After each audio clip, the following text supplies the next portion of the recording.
All right, let's install Docker Desktop on the Windows 11 machine. So here is my specifications, what I'm using. Currently, I'm using Windows 11 Home Edition, and let's install Docker Desktop on this machine.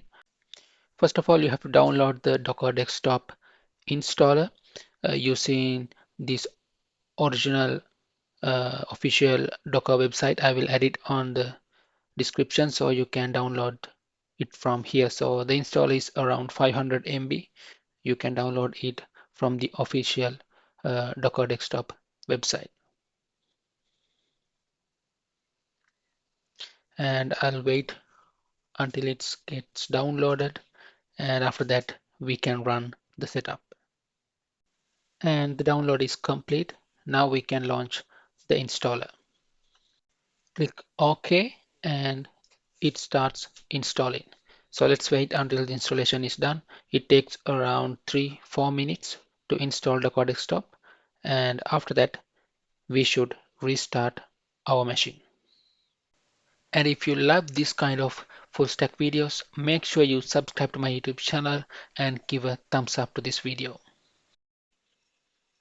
Okay, we restart the machine and let's accept this and let's continue without signing in.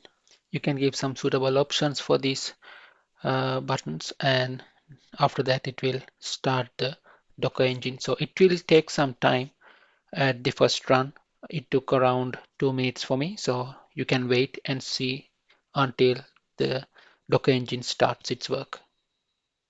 Here we have the Docker Desktop running properly, and if your machine needs Windows subsystem for Linux, it will give you a pop-up and a link from where you can download Windows subsystem for Linux, and you may have to do a restart again and it's all good to go. But in this instance, I have already installed on my version of Windows 11, so I don't need to manually install WSL2 or else Windows subsystem for Linux.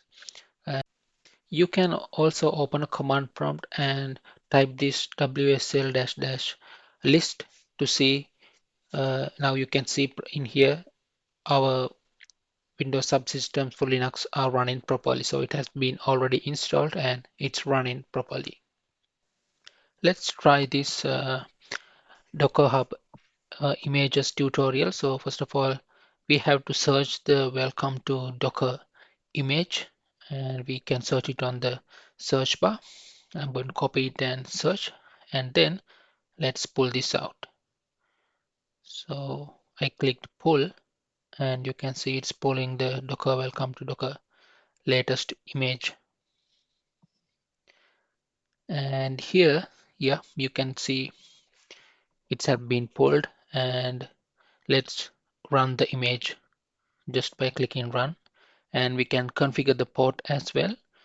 I'll give the port 8090 as suggested in the tutorial, and we can simply run it.